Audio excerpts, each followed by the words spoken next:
ಓಂ ಶಾಂತಿ. ಶಿವ ತಂದೆಯ ಮಧುರ ಮಹಾವಾಕ್ಯ. ಮುರುಳಿಯ ದಿನಾಂಕ 2/10/2023. ಪ್ರಾತಃ ಮುರುಳಿ ಬಾಪ್ದಾದ ಮಧುಬನ. ಮಧುರ ಮಕ್ಕಳೇ, ಹೊಸ ಪ್ರಪಂಚಕ್ಕೋಸ್ಕರ ತಂದೆಯು ನಿಮಗೆ ಎಲ್ಲ ಹೊಸ ಮಾತುಗಳನ್ನು ತಿಳಿಸುತ್ತಾರೆ, ಹೊಸ ಮತವನ್ನು ಕೊಡುತ್ತಾರೆ.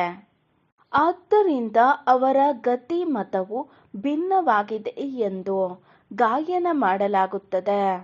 ಮಧುರ ಮಕ್ಕಳೇ, ಹೊಸ ಪ್ರಪಂಚಕ್ಕೋಸ್ಕರ ತಂದೆಯು ನಿಮಗೆ ಎಲ್ಲ ಹೊಸ ಮಾತುಗಳನ್ನು ತಿಳಿಸುತ್ತಾರೆ, ಹೊಸ ಮತವನ್ನು ಕೊಡುತ್ತಾರೆ.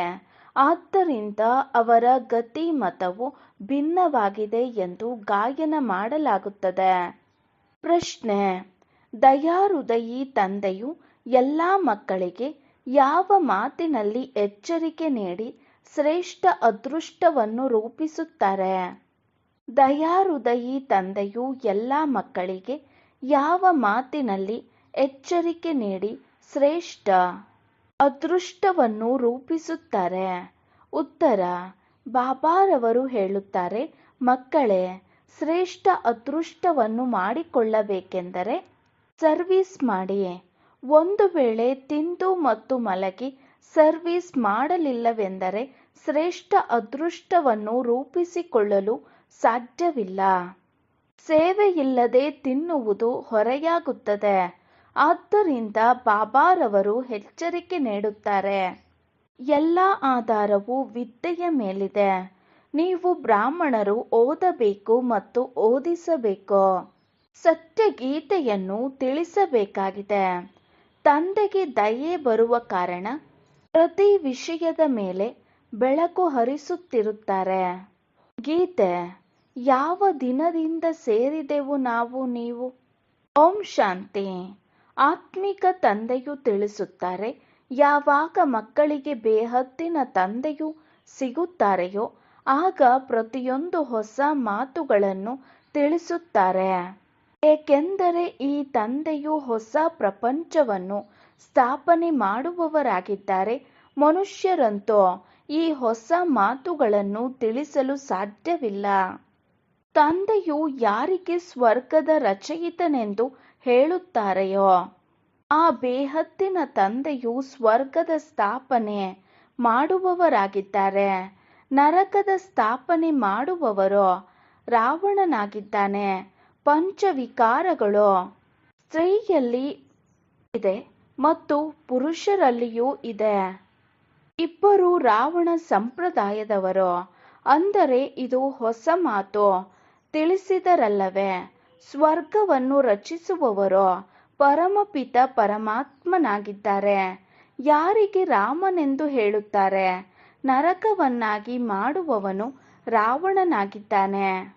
ಯಾರ ಚಿತ್ರವನ್ನು ಮಾಡಿ ವರ್ಷವೂ ಸುಡುತ್ತಾರೆ, ಒಂದು ಬಾರಿ ಸುಟ್ಟು ಹೋದರೆ ಮತ್ತೆ ಅವರ ಪ್ರತಿಕೃತಿಯನ್ನು ನೋಡಲು ಕಂಡುಬರುತ್ತದೆಯೇ? ಆ ಆತ್ಮವು ಹೋಗಿ ಇನ್ನೊಂದು ಶರೀರವನ್ನು ತೆಗೆದುಕೊಳ್ಳುತ್ತದೆ. ಮುಖ ಲಕ್ಷಣಗಳೆಲ್ಲವೂ ಬದಲಾಗುತ್ತವೆ. ಆದರೆ ಈ ರಾವಣನ ಅದೇ ಮುಖ ಲಕ್ಷಣಗಳನ್ನು ವರ್ಷವೂ ಮಾಡುತ್ತಾರೆ, ಸುಡುತ್ತಾರೆ. ವಾಸ್ತವದಲ್ಲಿ ಹೇಗೆ ನಿರಾಕಾರ ಶಿವ ತಂದೆಗೆ ಯಾವ ಮುಖಲಕ್ಷಣಗಳಿಲ್ಲ, ಹಾಗೆಯೇ ರಾವಣನಿಗೂ ಯಾವುದೇ ಮುಖಲಕ್ಷಣಗಳಿಲ್ಲ. ಈ ರಾವಣನಂತೂ ವಿಕಾರಿ ಆಗಿದ್ದಾನೆ. ಅಂದರೆ ಈ ವಿಕಾರಗಳೇ ರಾವಣನಾಗಿದೆ.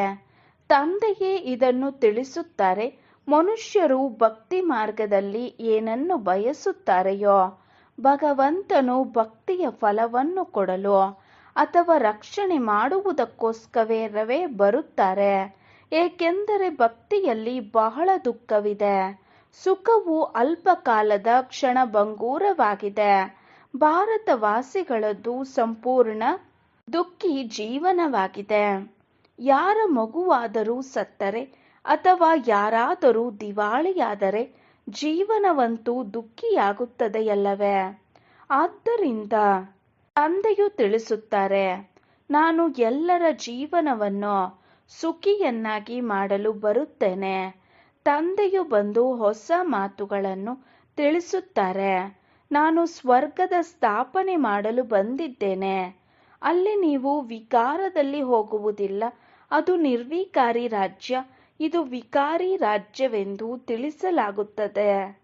ಒಂದು ವೇಳೆ ನಿಮಗೆ ಸ್ವರ್ಗದ ರಾಜ್ಯವು ಬೇಕೆಂದರೆ ಅದನ್ನು ತಂದೆಯೇ ಸ್ಥಾಪನೆ ಮಾಡುತ್ತಾರೆ. ನರಕದ ರಾಜ್ಯವನ್ನು ರಾವಣನು ಸ್ಥಾಪನೆ ಮಾಡುತ್ತಾನೆ. ಅಂದಾಗ ನೀವು ಸ್ವರ್ಗದಲ್ಲಿ ಹೋಗುವಿರಾ? ವೈಕುಂಠದ ಮಹಾರಾಜ ಮಹಾರಾಣಿ ವಿಶ್ವದ ಮಾಲೀಕರಾಗುತ್ತೀರಾ ಎಂದು ತಂದೆಯು ಕೇಳುತ್ತಾರೆ. ಈ ಮಾತುಗಳು ಯಾವುದೇ ವೇದಶಾಸ್ತ್ರಗಳ ಮಾತುಗಳಲ್ಲ. ತಂದೆಯು ರಾಮ ರಾಮ ಎಂದು ಹೇಳಿ ಅಥವಾ ಅಲ್ಲಿ ಇಲ್ಲಿ ಹೋಗಿ ಅಲೆದಾಡಿ ಮೋಸ ಹೋಗಿ ಮಂದಿರ ತೀರ್ಥಸ್ಥಾನ ಮುಂತಾದವುಗಳಿಗೆ ಹೋಗಿ ಗೀತಾ ಭಾಗವತ ಇತ್ಯಾದಿಗಳನ್ನು ಓದಿ ಎಂದು ಹೇಳುವುದಿಲ್ಲ. ಸತ್ಯಯುಗದಲ್ಲಂತೂ ಶಾಸ್ತ್ರಗಳಿರುವುದಿಲ್ಲ. ನೀವು ಬಲೆ ಎಷ್ಟೇ ವೇದಶಾಸ್ತ್ರ ಇತ್ಯಾದಿಗಳನ್ನು ಓದಿ ಯಜ್ಞ ಜಪ ತಪ ದಾನ ಪುಣ್ಯ ಇತ್ಯಾದಿಗಳನ್ನೇ ಮಾಡಿ ಇದೆಲ್ಲವೂ ಮೋಸ ಹೋಗುವುದೇ ಆಗಿದೆ. ಇದರಿಂದೇನು ಪ್ರಾಪ್ತಿ ಇಲ್ಲ. ಭಕ್ತಿ ಮಾರ್ಗದಲ್ಲಿ ಯಾವುದೇ ಗುರಿ ಉದ್ದೇಶವಿಲ್ಲ. ನಾನು ನಿಮಗೆ ಸ್ವರ್ಗದ ಮಾಲೀಕರನ್ನಾಗಿ ಮಾಡಲು ಬಂದಿದ್ದೇನೆ. ಈ ಸಮಯದಲ್ಲಿ ಎಲ್ಲರೂ ನರಕವಾಸಿಗಳಾಗಿದ್ದಾರೆ. ಒಂದು ವೇಳೆ ನೀವು ಯಾರಿಗಾದರೂ ನರಕವಾಸಿಗಳಾಗಿದ್ದೀರಿ ಅಂದರೆ ಕೋಪಿಸಿಕೊಳ್ಳುತ್ತಾರೆ. ವಾಸ್ತವದಲ್ಲಿ ನಿಮಗೆ ಗೊತ್ತಿದೆ, ಕಲಿಯುಗಕ್ಕೆ ನರಕ ಮತ್ತು ಸತ್ಯಯುಗಕ್ಕೆ ಸ್ವರ್ಗವೆಂದು ಹೇಳಲಾಗುತ್ತದೆ. ತಂದೆಯು ವೈಕುಂಠದ ರಾಜ್ಯಭಾಗ್ಯವನ್ನು ತೆಗೆದುಕೊಂಡು ಬಂದಿದ್ದಾರೆ. ತಿಳಿಸುತ್ತಾರೆ, ಸ್ವರ್ಗದ ಮಾಲೀಕರಾಗಬೇಕೆಂದರೆ ಅವಶ್ಯಕವಾಗಿ ಪವಿತ್ರರಾಗಬೇಕಾಗುವುದು. ಮೂಲ ಮಾತೆಲ್ಲವೂ ಪವಿತ್ರತೆಯದ್ದಾಗಿದೆ. ನಾವು ಎಂದೂ ಪವಿತ್ರರಾಗಲು ಸಾಧ್ಯವಿಲ್ಲವೆಂದು ಕೆಲವು ಮನುಷ್ಯರು ಹೇಳುತ್ತಾರೆ. ಅರೆ, ನಿಮ್ಮನ್ನು ಸ್ವರ್ಗಕ್ಕೆ ಹೋಗುವುದಕ್ಕೋಸ್ಕರ ಪಾವನರನ್ನಾಗಿ ಮಾಡುತ್ತೇನೆ. ಮೊದಲು ಶಾಂತಿಧಾಮಕ್ಕೆ ಹೋಗಿ ನಂತರ ಸ್ವರ್ಗಕ್ಕೆ ಬರಬೇಕಾಗಿದೆ. ಎಲ್ಲ ಧರ್ಮದವರಿಗೂ ಸಹ ತಂದೆಯು ತಿಳಿಸುತ್ತಾರೆ, ದೇಹವನ್ನು ಬಿಟ್ಟು ಅಶರೀರಿಯಾಗಿ ಹೋಗಬೇಕಾಗಿದೆ. ಆದ್ದರಿಂದ ದೇಹದ ಅಭಿಮಾನವನ್ನು ಬಿಡಿ. ನಾನು ಕ್ರಿಶ್ಚಿಯನ್ ಆಗಿದ್ದೇನೆ, ಬೌದ್ಧಿಯಾಗಿದ್ದೇನೆ, ಇದೆಲ್ಲವೂ ದೇಹದ ಧರ್ಮಗಳಾಗಿವೆ. ಆತ್ಮವಂತೂ ಮಧುರ ಮನೆಯಲ್ಲಿರುತ್ತದೆ. ಅಂದಾಗ ಈಗ ತಂದೆಯು ತಿಳಿಸುತ್ತಾರೆ, ಮಕ್ಕಳೇ, ಹಿಂತಿರುಗಿ ಮುಕ್ತಿಧಾಮಕ್ಕೆ ಹೋಗುವಿರಾ? ಅಲ್ಲಿ ನೀವು ಶಾಂತಿಯಲ್ಲಿರುತ್ತೀರಿ. ತಿಳಿಸಿ, ನೀವು ಹಿಂತಿರುಗಿ ಹೇಗೆ ಹೋಗಬಲ್ಲಿರಿ? ತಂದೆಯಾದ ನನ್ನನ್ನು ಮತ್ತು ತಮ್ಮ ಮಧುರ ಮನೆಯನ್ನು ನೆನಪು ಮಾಡಿ. ದೇಹದ ಎಲ್ಲ ಧರ್ಮಗಳನ್ನು ಬಿಡಿ. ಇವರು ಚಿಕ್ಕಪ್ಪ, ಇವರು ದೊಡ್ಡಪ್ಪ, ಇವರು ಮಾವ ಆಗಿದ್ದಾರೆ. ಇವೆಲ್ಲ ದೇಹದ ಸಂಬಂಧಗಳನ್ನು ಬಿಡಿ. ತಮ್ಮನ್ನು ದೇಹಿ ಎಂದು ತಿಳಿಯಿರಿ. ನನ್ನನ್ನು ನೆನಪು ಮಾಡಿ. ಇಷ್ಟೇ ಸಾಕು. ಆದರೆ ಇದು ಪರಿಶ್ರಮವಾಗಿದೆ. ನಾನು ಮತ್ತೇನೂ ತಿಳಿಸುವುದಿಲ್ಲ. ಶಾಸ್ತ್ರ ಇತ್ಯಾದಿ ಯಾವುದೆಲ್ಲವನ್ನು ಓದಿದ್ದೀರೋ ಅದೆಲ್ಲವನ್ನು ಬಿಡಿ. ನಾನು ಹೊಸ ಪ್ರಪಂಚಕ್ಕೋಸ್ಕರ ಹೊಸ ಮತವನ್ನು ಕೊಡುತ್ತೇನೆ. ಆದ್ದರಿಂದಲೇ ಈಶ್ವರನ ಗತಿ ಮತವು ಭಿನ್ನವಾಗಿದೆ ಎಂದು ಹೇಳಲಾಗುತ್ತದೆಯಲ್ಲವೇ? ಗತಿಯೆಂದು ಮುಕ್ತಿಗೆ ಹೇಳಲಾಗುತ್ತದೆ. ತಂದೆಯು ಹೊಸ ಮಾತುಗಳನ್ನು ತಿಳಿಸುತ್ತಾರಲ್ಲವೇ? ಮನುಷ್ಯರು ಸಹ ಯಾವಾಗ ಕೇಳುತ್ತಾರೆಯೋ ಆಗ ಇಲ್ಲಂತೂ ಹೊಸ ಮಾತುಗಳಾಗಿವೆ. ಶಾಸ್ತ್ರಗಳ ಯಾವುದೇ ಮಾತುಗಳಿಲ್ಲವೆಂದು ಹೇಳುತ್ತಾರೆ. ಹಾಗೆ ನೋಡಿದರೆ ಇವು ಗೀತೆಯ ಮಾತುಗಳಾಗಿವೆ. ಆದರೆ ಮನುಷ್ಯರು ಗೀತೆಯನ್ನು ಖಂಡನೆ ಮಾಡಿದ್ದಾರೆ. ನಾನೇನು ಗೀತಾ ಪುಸ್ತಕವನ್ನು ತೆಗೆದುಕೊಂಡಿಲ್ಲ. ಅವೆಲ್ಲವೂ ನಂತರದಲ್ಲಿ ರಚಿಸಲ್ಪಡುತ್ತದೆ. ನಾನು ನಿಮಗೆ ಸತ್ಯ ಜ್ಞಾನವನ್ನು ತಿಳಿಸುತ್ತೇನೆ. ನೀವು ನನ್ನನ್ನು ಅಗಲಿ ಹೋಗಿ ಮರಳಿ ಸಿಕ್ಕಿದ ಮಕ್ಕಳೆಂದು ಯಾರೂ ಹೇಳುವುದಿಲ್ಲ. ಇದನ್ನು ನಿರಾಕಾರ ತಂದೆಯೇ ಹೇಳುತ್ತಾರೆ. ನಿರಾಕಾರ ಆತ್ಮಗಳೊಂದಿಗೆ ಮಾತನಾಡುತ್ತಾರೆ. ಆತ್ಮವು ಕೇಳುತ್ತದೆ, ಈ ಶರೀರವು ಕರ್ಮೇಂದ್ರಿಯವಾಗಿದೆ. ಈ ಮಾತನ್ನೆಂದು ಯಾರೂ ತಿಳಿಯುವುದಿಲ್ಲ. ಆ ಮನುಷ್ಯರು ಮನುಷ್ಯರಿಗೆ ತಿಳಿಸುತ್ತಾರೆ, ಆದರೆ ಪರಮಾತ್ಮನು ಕುಳಿತು ಆತ್ಮಗಳಿಗೆ ತಿಳಿಸುತ್ತಾರೆ. ನಾವಾತ್ಮಗಳು ಈ ಕಿವಿಗಳ ಮೂಲಕ ಕೇಳುತ್ತೇವೆ. ಪರಮಪಿತ ಪರಮಾತ್ಮನೇ ಕುಳಿತು ತಿಳಿಸುತ್ತಾರೆಂಬುದು ನೀವು ಮಕ್ಕಳಿಗೆ ಗೊತ್ತಿದೆ. ಆದರೆ ಭಗವಂತನು ಹೇಗೆ ತಿಳಿಸುವರೆಂದು ಮನುಷ್ಯರು ಆಶ್ಚರ್ಯಚಕಿತರಾಗುತ್ತಾರೆ. ಅವರಂತೂ ಕೃಷ್ಣ ಭಗವಾನು ವಾಚ್ಯವೆಂದು ತಿಳಿಯುತ್ತಾರೆ. ಅರೆ, ಕೃಷ್ಣನಂತೂ ದೇಹಧಾರಿಯಾಗಿದ್ದ, ನಾನಂತೂ ದೇಹಧಾರಿಯಲ್ಲ. ನಾನು ವಿದೇಹಿಯಾಗಿದ್ದೇನೆ ಮತ್ತು ವಿದೇಹಿ ಆತ್ಮಗಳಿಗೆ ತಿಳಿಸುತ್ತೇನೆ. ಆದ್ದರಿಂದ ಈ ಹೊಸ ಮಾತುಗಳನ್ನು ಕೇಳಿದರೂ ಮನುಷ್ಯರು ಚಕಿತರಾಗಿ ಬಿಡುತ್ತಾರೆ. ಯಾವ ಮಕ್ಕಳು ಕಲ್ಪದ ಹಿಂದೆ ಕೇಳಿ ಹೋಗಿದ್ದಾರೆಯೋ ಅವರಿಗಂತೂ ಇಷ್ಟವಾಗುತ್ತದೆ. ಓದುತ್ತಾರೆ, ಮಮ್ಮ ಬಾಬಾ ಎಂದು ಹೇಳುತ್ತಾರೆ. ಇದರಲ್ಲಿ ಯಾವುದೇ ಅಂಧಶ್ರದ್ಧೆಯ ಮಾತಿಲ್ಲ. ಲೌಕಿಕ ರೀತಿಯಲ್ಲಿಯೂ ಮಕ್ಕಳು ತಂದೆ ತಾಯಿ ಎಂದು ಹೇಳುತ್ತಾರೆ. ಈಗ ನೀವು ಆ ಲೌಕಿಕ ತಂದೆ ತಾಯಿಯನ್ನು ಬಿಟ್ಟು ಪಾರಲೌಕಿಕ ತಂದೆ ತಾಯಿಯನ್ನು ನೆನಪು ಮಾಡಿ. ಈ ಪಾರಲೌಕಿಕ ತಂದೆ ತಾಯಿಯು ನಿಮಗೆ ಅಮೃತ ಕೊಡುವ ಮತ್ತು ತೆಗೆದುಕೊಳ್ಳುವುದನ್ನು ಕಲಿಸುವವರಾಗಿದ್ದಾರೆ. ಅವರು ತಿಳಿಸುತ್ತಾರೆ, ಹೇ ಮಕ್ಕಳೇ, ಈಗ ವಿಷದ ವ್ಯವಹಾರವನ್ನು ಬಿಡಿ. ನಾನು ನಿಮಗೆ ಯಾವ ಶಿಕ್ಷಣವನ್ನು ಕೊಡುತ್ತೇನೆಯೋ ಅದನ್ನು ಒಬ್ಬರು ಇನ್ನೊಬ್ಬರಿಗೆ ಕೊಡುತ್ತೀರೆಂದರೆ ನೀವು ಸ್ವರ್ಗದ ಮಾಲೀಕರಾಗಿ ಬಿಡುತ್ತೀರಿ. ಸ್ವಲ್ಪ ಕೇಳಿದರೂ ಸಹ ಸ್ವರ್ಗದಲ್ಲಿ ಬಂದು ಬಿಡುತ್ತಾರೆ.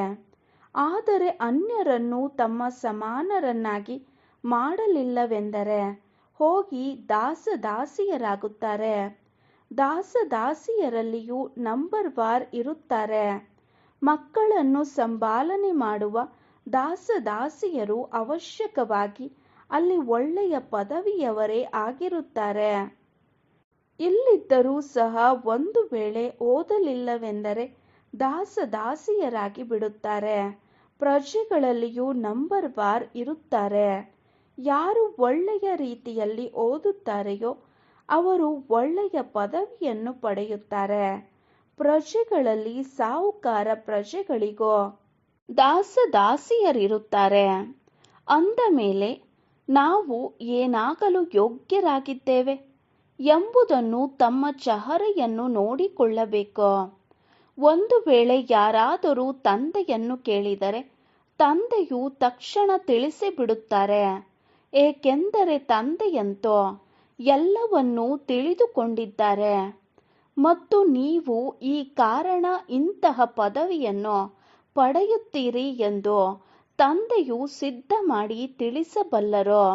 ಬಲೆ ಸಮರ್ಪಣೆ ಮಾಡಿದ್ದೀರಿ, ಅದರ ಲೆಕ್ಕವೂ ಇದೆ.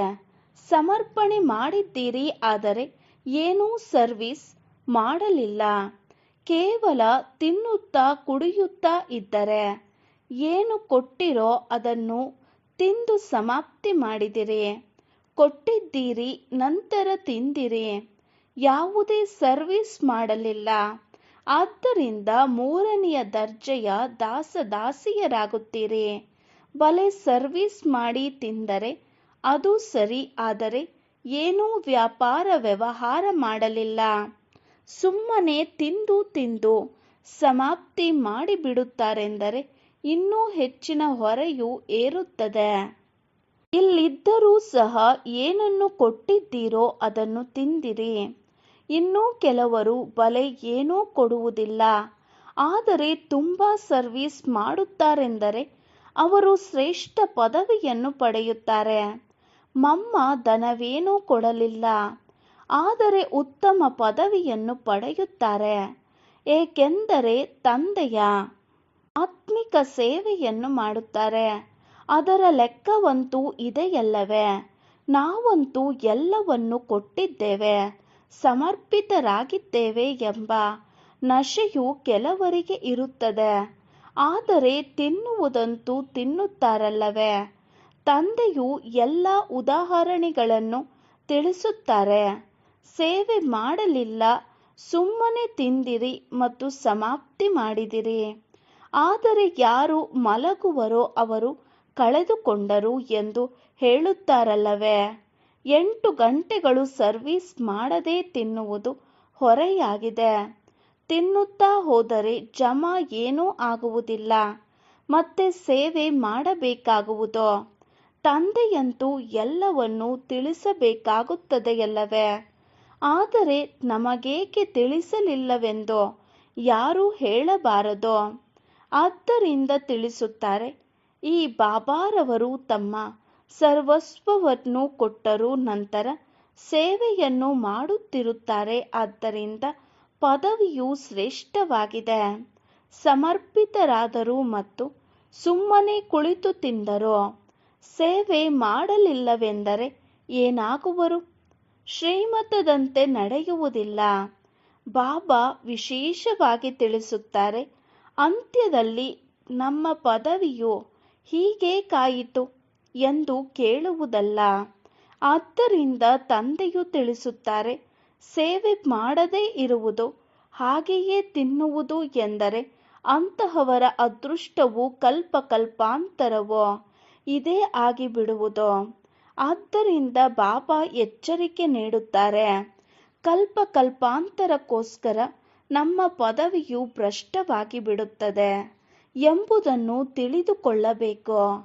ತಂದೆಗಂತೂ ದಯೆ ಬರುತ್ತದೆ. ಆದ್ದರಿಂದ ಪ್ರತಿಯೊಂದು ಮಾತಿನ ಬಗ್ಗೆ ಗಮನ ಸೆಳೆಯುತ್ತಾರೆ.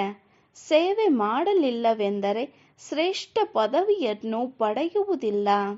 ಯಾರು ಗೃಹಸ್ಥದಲ್ಲಿರುತ್ತಾ ಸೇವೆ ಮಾಡುವರೋ ಅವರ ಪದವಿಯು ಬಹಳ ಶ್ರೇಷ್ಠವಾಗುವುದು.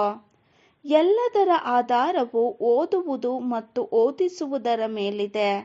ನೀವು ಬ್ರಾಹ್ಮಣರಾಗಿದ್ದೀರಿ ಅಂದ ಮೇಲೆ ಸತ್ಯ ಜ್ಞಾನವನ್ನು ತಿಳಿಸಬೇಕಾಗಿದೆ. ಅವರಂತೂ ಬಗಲಿನಲ್ಲಿ ಪುಸ್ತಕವನ್ನಿಟ್ಟುಕೊಂಡಿರುತ್ತಾರೆ, ಆದರೆ ನಿಮ್ಮ ಬಳಿ ಏನೂ ಇಲ್ಲ. ನೀವು ಸತ್ಯ ಬ್ರಾಹ್ಮಣರಾಗಿದ್ದೀರಿ, ಆದ್ದರಿಂದ ಸತ್ಯವನ್ನು ತಿಳಿಸಬೇಕು. ಸತ್ಯ ಪ್ರಾಪ್ತಿಯನ್ನು ಮಾಡಿಸಬೇಕಾಗಿದೆ. ಮತ್ತೆಲ್ಲರೂ ಮೋಸ ಮಾಡಿದರು, ಆದರೆ ಅದೆಲ್ಲವೂ ಸುಳ್ಳೆಂದು ಬರೆಯಲಾಗುತ್ತದೆ. ತಂದೆಯು ಸತ್ಯವನ್ನು ತಿಳಿಸಿ ಸತ್ಯಖಂಡದ ಸ್ಥಾಪನೆ ಮಾಡುತ್ತಾರೆ. ಇವಂತೂ ತಿಳಿದುಕೊಳ್ಳುವ ಮಾತುಗಳಾಗಿವೆ. ವಿಶ್ವದ ಮಾಲೀಕರಾಗುವುದು ಕಡಿಮೆ ಮಾತೇನೋ? ಯಾರು ಬುದ್ಧಿವಂತ ಮಕ್ಕಳಿರುತ್ತಾರೆಯೋ ಅವರು ನಾವು ಚಿನ್ನದ ಇಟ್ಟಿಗೆಗಳಿಂದ ಇಂತಿಂತಹ ಮನೆಗಳನ್ನು ಕಟ್ಟುತ್ತೇವೆ, ಇಂತಹದ್ದನ್ನು ಮಾಡುತ್ತೇವೆ ಎಂದು ಯೋಜನೆಗಳನ್ನು ಮಾಡುತ್ತಾರೆ. ಹೇಗೆ ಸಾಹುಕಾರರ ಮಕ್ಕಳು ದೊಡ್ಡವರಾಗುತ್ತಾ ಹೋದರೆ ನಾವು ಹೀಗೆ ಮಾಡುತ್ತೇವೆ, ನಾವು ಇಂತಹದ್ದನ್ನು ಮಾಡುತ್ತೇವೆ ಎಂದು ಆಲೋಚಿಸಲು ತೊಡಗುತ್ತಾರೆ. ಹಾಗೆಯೇ ನೀವು ಸಹ ಭವಿಷ್ಯದಲ್ಲಿ ರಾಜಕುಮಾರರಾಗುತ್ತೀರೆಂದರೆ ನಾವು ಇಂತಿಂತಹ ಮಹಲ್ಲುಗಳನ್ನು ಮಾಡುತ್ತೇವೆ ಎಂದು ಆಸಕ್ತಿ ಇರುತ್ತದೆಯಲ್ಲವೇ? ಆ ಆಸಕ್ತಿಯು ಮತ್ಯಾರಿಗೂ ಇರುವುದಿಲ್ಲ. ಯಾರು ಚೆನ್ನಾಗಿ ಓದಿಸುತ್ತಾರೆಯೋ ಅವರಿಗೆ ಈ ವಿಚಾರಗಳು ನಡೆಯುತ್ತವೆ. ರಾಜ್ಯ ಪದವಿಯನ್ನಂತೂ ಇರುತ್ತದೆಯಲ್ಲವೇ? ಅಂದಾಗ ಬುದ್ಧಿಯಲ್ಲಿ ನಾವು ಎಷ್ಟು ಅಂಕಗಳಿಂದ ಉತ್ತೀರ್ಣರಾಗುತ್ತೇವೆ ಎಂದು ವಿಚಾರ ನಡೆಯಬೇಕು. ಇದು ಬಹಳ ದೊಡ್ಡ ಶಾಲೆಯಾಗಿದೆ. ಇದರಲ್ಲಿ ಕೋಟ್ಯಾಂತರ ಆತ್ಮಗಳು ಬರುತ್ತಾರೆ. ಅನೇಕರು ಬಂದು ಓದುತ್ತಾರೆ. ಇವೆಲ್ಲ ಮಾತುಗಳನ್ನು ಭಗವಂತನೇ ತಿಳಿಸುತ್ತಾರೆ. ಭಗವಂತನು ಒಬ್ಬರೇ ಆಗಿದ್ದಾರೆ. ಅವರನ್ನೇ ಮಾತಾಪಿತಾ ಎಂದು ಕರೆಯುತ್ತಾರೆ. ಅವರೇ ಬಂದು ದತ್ತು ಮಾಡಿಕೊಳ್ಳುತ್ತಾರೆ. ಇವು ಎಷ್ಟೊಂದು ಗುಹ್ಯ ಮಾತುಗಳಾಗಿವೆ. ಅಂದರೆ ಇದು ಹೊಸ ಶಾಲೆಯಾಗಿದೆ. ಓದಿಸುವಂತಹವರು ಹೊಸಬರಾಗಿದ್ದಾರೆ. ಎಷ್ಟೊಂದು ಚೆನ್ನಾಗಿ ತಿಳಿಸುತ್ತಾರೆ, ಆದರೆ ಯಾರು ಯೋಗ್ಯರಾಗುತ್ತಾರೆ, ತಂದೆ ತಾಯಿಯನ್ನು ಯಾರು ನೆನಪು ಮಾಡುತ್ತಾರೆಯೋ ಅವರ ಜೋಳಿಗೆಯೇ ತುಂಬುತ್ತದೆ. ತಂದೆ ತಾಯಿಯನ್ನೆಂದು ಯಾರೂ ಮರೆಯುವುದಿಲ್ಲ. ಅಂದ ಮೇಲೆ ಸಂಗಮಯುಗಿ ಮಕ್ಕಳು ತಂದೆಯನ್ನು ಹೇಗೆ ಮರೆಯುತ್ತೀರಿ? ಒಳ್ಳೆಯದು. ಪ್ರಪಂಚವು ಕೋಲಾಹಲದಲ್ಲಿದೆ ಮತ್ತು ನೀವು ಮಕ್ಕಳು ಮೌನವಾಗಿದ್ದೀರಿ. ಮೌನದಲ್ಲಿ ಶಾಂತಿ ಇದೆ, ಶಾಂತಿಯಲ್ಲಿ ಸುಖವಿದೆ. ನಿಮಗೆ ಗೊತ್ತಿದೆ, ಮುಕ್ತಿಯ ನಂತರ ಮತ್ತೆ ಜೀವನ್ಮುಕ್ತಿಯಾಗಿದೆ. ನೀವು ಮಕ್ಕಳಿಗೆ ಕೇವಲ 2 ಅಕ್ಷರಗಳು ನೆನಪಿದೆ, ಅಲ್ಫ್ ಅಲ್ಲಾ ಮತ್ತು ಬೇ ಬಾದಶಾಹಿ. ಕೇವಲ ಒಬ್ಬ ಅಲ್ಫ್ನನ್ನು ನೆನಪು ಮಾಡುವುದರಿಂದ ಬಾದಶಾಹಿಯು ಸಿಕ್ಕಿಬಿಟ್ಟಿತು. ಬಾಕಿ ಮತ್ತೇನು ಉಳಿಯಿತು? ಉಳಿದದ್ದು ಮಜ್ಜಿಗೆ. ಅಲ್ಫ್ ಸಿಕ್ಕಿದರೆಂದರೆ ಬೆಣ್ಣೆಯು ಸಿಕ್ಕಿತು ಎಂದರ್ಥ. ಅಂದರೆ ಉಳಿದದ್ದು ಮಜ್ಜಿಗೆಯಾಗಿದೆಯಲ್ಲವೇ? ನಾವು ಮೌನವಾಗಿರುತ್ತೇವೆ. ನಮಗೆ ಗೊತ್ತಿದೆ, ನಾವು ಮೌನವಾಗಿದ್ದು ಶ್ರೀಮತದಂತೆ ನಡೆಯುತ್ತೇವೆ. ಆದರೆ ಆಶ್ಚರ್ಯವೇನೆಂದರೆ ಮಕ್ಕಳು ತಂದೆಯನ್ನು ಸಹ ಪೂರ್ಣ ನೆನಪು ಮಾಡುವುದಿಲ್ಲ, ಮರೆತು ಹೋಗುತ್ತಾರೆ. ಮಾಯೆಯು ಬಿರುಗಾಳಿಯನ್ನು ತರುತ್ತದೆ. ಮನ್ಮನಾಭವ ಮಧ್ಯಾಜೀಭವ ಎಂದು ತಂದೆಯು ಹೇಳುತ್ತಾರೆ. ಗೀತೆಯಲ್ಲಿಯೂ ಈ ಅಕ್ಷರವಿದೆ. ನೀವು ಗೀತಾ ಪಾಠಿಗಳನ್ನು ಸಹ ಮನ್ಮನಾಭವ ಮಧ್ಯಾಜೀಭವದ ಅರ್ಥವೇನೆಂದು ಕೇಳಬೇಕು. ತಂದೆಯು ತಿಳಿಸುತ್ತಾರೆ, ನನ್ನನ್ನು ನೆನಪು ಮಾಡಿದರೆ ನಿಮಗೆ ರಾಜ್ಯ ಭಾಗ್ಯವು ಸಿಗುವುದು. ದೇಹದ ಎಲ್ಲ ಧರ್ಮಗಳನ್ನು ಬಿಟ್ಟು ದೇಹಿ ಆಗಿಬಿಡಿ ಮತ್ತು ತಂದೆಯನ್ನು ನೆನಪು ಮಾಡಿ, ಆಗ ರಾಜ್ಯ ಭಾಗ್ಯವು ಸಿಗುವುದು. ಗ್ರಂಥದಲ್ಲಿಯೂ ಸಹ ಭಗವಂತನನ್ನು ಜಪಿಸಿದರೆ ರಾಜ್ಯವು ಸಿಗುವುದು. ಸತ್ಯಖಂಡದ ರಾಜಧಾನಿಯು ಸಿಗುತ್ತದೆ ಎಂದು ಹೇಳುತ್ತಾರೆ. ನಾವು ಪ್ರಪಂಚದಿಂದ ಸಂಪೂರ್ಣ ಭಿನ್ನರಾಗಿದ್ದೇವೆ. ಮತ್ಯಾರೂ ಹೀಗೆ ಹೇಳಲು ಸಾಧ್ಯವಿಲ್ಲ. ತಂದೆಯು ನಿಮಗೆ ಹೊಸ ಮಾತುಗಳನ್ನು ತಿಳಿಸುತ್ತಾರೆ. ಉಳಿದವರೆಲ್ಲರೂ ಹಳೆಯ ಮಾತುಗಳನ್ನೇ ತಿಳಿಸುತ್ತಾರೆ. ಮಾತುಗಳು ಬಹಳ ಸಹಜವಾಗಿದೆ. ತಂದೆಯ ಮಗುವಾದರೆ ರಾಜ್ಯಭಾಗ್ಯವು ಸಿಗುವುದು. ಆದರೂ ಸಹ ಪುರುಷಾರ್ಥವನ್ನಂತೂ ಮಾಡಬೇಕಾಗುತ್ತದೆ. ಎಷ್ಟು ತಮ್ಮ ಸಮಾನರನ್ನಾಗಿ ಮಾಡುವ ಸೇವೆ ಮಾಡುತ್ತೀರೋ ಅಷ್ಟು ಫಲ ಸಿಗುವುದು. ಮನುಷ್ಯರು ತಂದೆಯನ್ನಾಗಲಿ ಅವರಿಂದ ಸಿಗುವ ಆಸ್ತಿಯನ್ನಾಗಲಿ ತಿಳಿದುಕೊಂಡಿಲ್ಲ. ಬೇ ಅಂದರೆ ಬಾದಶಾಹಿಯ ಬೆಣ್ಣೆ. ಕೃಷ್ಣನ ಬಾಯಲ್ಲೂ ಸಹ ಬೆಣ್ಣೆಯನ್ನು ತೋರಿಸುತ್ತಾರಲ್ಲವೇ? ಅಂದ ಮೇಲೆ ಅವಶ್ಯಕವಾಗಿ ಸ್ವರ್ಗವನ್ನು ಸ್ಥಾಪನೆ ಮಾಡುವ ತಂದೆಯೇ ರಾಜ್ಯ ಭಾಗ್ಯವನ್ನು ಕೊಟ್ಟಿರಬೇಕು. ಒಳ್ಳೆಯದು. ಮಧುರಾತಿ ಮಧುರ ಅಗಲಿ ಹೋಗಿ ಮರಳಿ ಸಿಕ್ಕಿರುವಂತಹ ಮಕ್ಕಳಿಗೆ ಪ್ರೀತಿಯ ಮಾತಾಪಿತಾ ಬಾಪ್ದಾದಾರವರ ನೆನಪು, ಪ್ರೀತಿ ಹಾಗೂ ಸುಪ್ರಭಾತ. ಆತ್ಮೀಯ ಮಕ್ಕಳಿಗೆ ಆತ್ಮೀಯ ತಂದೆಯ ನಮಸ್ತೆ. ನಾವು ಆತ್ಮೀಯ ಮಕ್ಕಳ ಆತ್ಮೀಯ ತಂದೆಗೆ ನಮಸ್ತೆ ನಮಸ್ತೆ ನಮಸ್ತೆ. ಧಾರಣೆಗಾಗಿ ಮುಖ್ಯ ಸಾರ. ಫಸ್ಟ್ ಪಾಯಿಂಟ್, ಹಿಂತಿರುಗಿ ಮಧುರ ಮನೆಗೆ ಹೋಗಬೇಕಾಗಿದೆ. ಆದ್ದರಿಂದ ದೇಹದ ಧರ್ಮಗಳನ್ನು ಸಂಬಂಧಗಳನ್ನು ಮರೆತು ಸ್ವಯಂ ಅನ್ನು ದೇಹಿ ಎಂದು ತಿಳಿಯಬೇಕಾಗಿದೆ. ಇದೇ ಅಭ್ಯಾಸದಲ್ಲಿ ಇರಬೇಕಾಗಿದೆ. ಸೆಕೆಂಡ್ ಪಾಯಿಂಟ್, ತಂದೆಯಿಂದ ಯಾವ ಶಿಕ್ಷಣವು ಸಿಕ್ಕಿದೆ ಅದನ್ನು ಅನ್ಯರಿಗೂ ಕೊಡಬೇಕು. ತಮ್ಮ ಸಮಾನರನ್ನಾಗಿ ಮಾಡಬೇಕಾಗಿದೆ. ಅವಶ್ಯಕವಾಗಿ 8 ಗಂಟೆಗಳು ಸೇವೆ ಮಾಡಬೇಕಾಗಿದೆ. ವರದಾನ: ಶುದ್ಧ ಭಾವನೆಯ ಮುಖಾಂತರ ಫ್ಲೂ ಕಾಯಿಲೆಯನ್ನು ಸಮಾಪ್ತಿ ಮಾಡಿ ವರದಾನಗಳಿಂದ ಪಾಲಿಸಲ್ಪಡುವ ಸಫಲತಾ ಮೂರ್ತಿ ಆಗಿ. ಶುದ್ಧ ಭಾವನೆಯ ಮುಖಾಂತರ ಫ್ಲೂ ಕಾಯಿಲೆಯ ಸಮಾಪ್ತಿ ಮಾಡಿ ವರದಾನಗಳಿಂದ ಪಾಲಿಸಲ್ಪಡುವ ಸಫಲತಾ ಮೂರ್ತಿಗಳಾಗಿ. ವಿವರಣೆ: ಎಲ್ಲ ಮಕ್ಕಳಿಗೂ ಬಾಪ್ದಾದಾರವರ ಶ್ರೇಷ್ಠ ಮತವಿದೆ. ಮಕ್ಕಳೇ, ಸದಾ ಶುದ್ಧ ಫೀಲಿಂಗ್ನಲ್ಲಿರಿ. ನಾನು ಸರ್ವಶ್ರೇಷ್ಠ ಅರ್ಥಾತ್ ಕೋಟಿಯಲ್ಲಿ ಕೆಲವು ಆತ್ಮನಾಗಿದ್ದೇನೆ. ನಾನು ದೇವಾತ್ಮ, ಮಹಾನ್ ಆತ್ಮ, ವಿಶೇಷ ಪಾತ್ರಧಾರಿ ಆತ್ಮನಾಗಿದ್ದೇನೆ. ಈ ಫೀಲಿಂಗ್ನಲ್ಲಿದ್ದಾಗ ವ್ಯರ್ಥ ಫೀಲಿಂಗ್ನ ಫ್ಲೂ ಕಾಯಿಲೆ ಬರಲು ಸಾಧ್ಯವಿಲ್ಲ. ಎಲ್ಲಿ ಈ ಶುದ್ಧ ಫೀಲಿಂಗ್ ಇರುತ್ತದೆ ಅಲ್ಲಿ ಶುದ್ಧ ಫೀಲಿಂಗ್ ಇರಲು ಸಾಧ್ಯವಿಲ್ಲ. ಇದರಿಂದ ಫ್ಲೂ ಕಾಯಿಲೆಯಿಂದ ಅರ್ಥಾತ್ ಪರಿಶ್ರಮದಿಂದ ತಪ್ಪಿಸಿಕೊಳ್ಳುವಿರಿ ಮತ್ತು ಸದಾ ಸ್ವಯಂ ಈ ರೀತಿ ಅನುಭವ ಮಾಡುವಿರಿ. ನಾನು ವರದಾನಗಳಿಂದ ಪಾಲನೆ ಪಡೆಯುತ್ತಿರುವೆ, ಸೇವೆಯಲ್ಲಿ ಸಫಲತೆ ಪಡೆಯುತ್ತಿರುವೆನೋ. ಸ್ಲೋಗನ್: ಸಂಗಮ ಯುಗದಲ್ಲಿ ಮರ್ಯಾದಾ ಪುರುಷೋತ್ತಮರಾಗುವುದು ಇದೇ ಬ್ರಾಹ್ಮಣ ಜೀವನದ ಶ್ರೇಷ್ಠ ಲಕ್ಷ್ಯವಾಗಿದೆ. ಸಂಗಮ ಯುಗದಲ್ಲಿ ಮರ್ಯಾದಾ ಪುರುಷೋತ್ತಮರಾಗುವುದು ಇದೇ ಬ್ರಾಹ್ಮಣ ಜೀವನದ ಶ್ರೇಷ್ಠ ಲಕ್ಷ್ಯವಾಗಿದೆ. ಓಂ ಶಾಂತಿ.